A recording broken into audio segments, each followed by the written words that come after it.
Good morning, Swadika.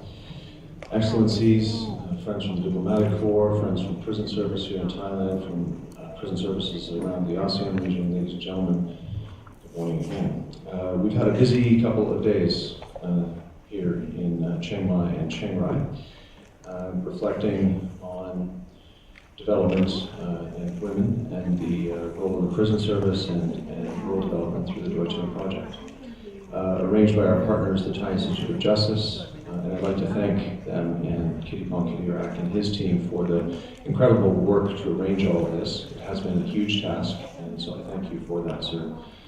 I'd like to also begin by applauding the good work of Her Royal Highness, who spent 2 days out of her schedule with us, which is an incredible amount of time for her to dedicate to this, and she has, from what we witnessed, advanced significant efforts to advance prison reform for women here in Thailand, to align the Thai effort with the Bangkok rules.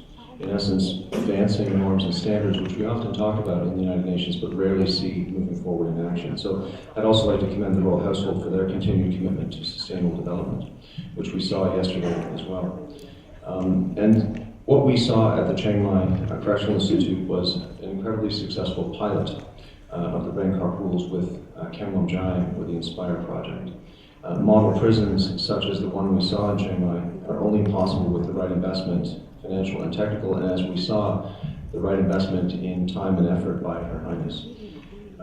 I'd also like to note that reintegration practices require incredibly strong partnerships with the private sector to ensure there's a space in society for women to return to. We did see some initial efforts in that regard, and that's something which we can reflect on today again, is how can the private sector contribute to advancing this.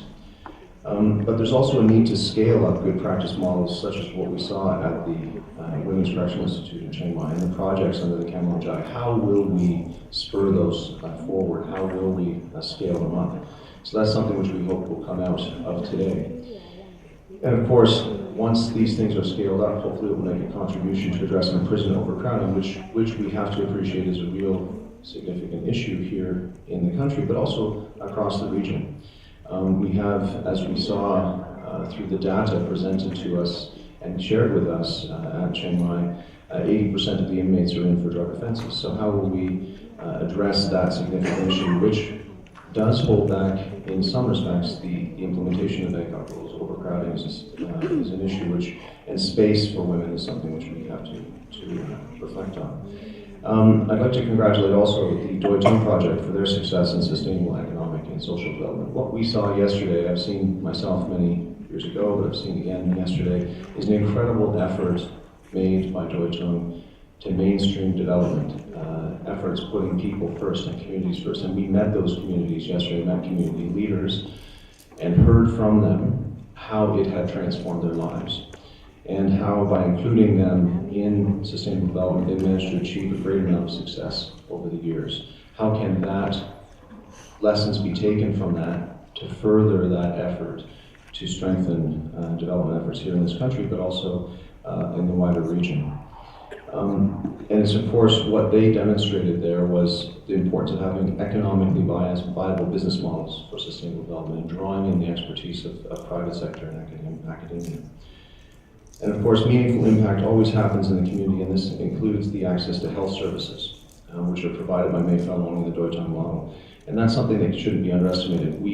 There are certain services, when provided within a community, provide an incredible leveling effect, provide a credible opportunity for people. And we heard directly from those community leaders yesterday what it meant for them to have those services available to them and their families, and how that encouraged their families to stay together. Their children didn't necessarily leave, their children stayed in the community.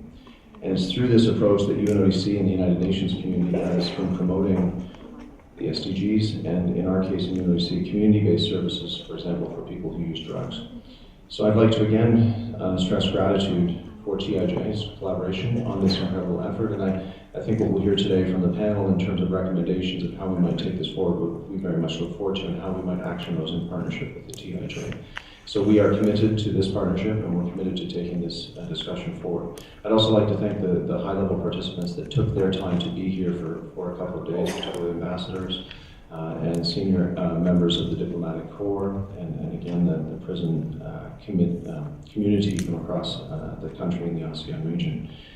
As we reflect on the previous 2 days, we consider how we maintain what we've seen, but how do we increase the momentum for what we've seen? And that's very much what we look forward to. So again, thank you very much.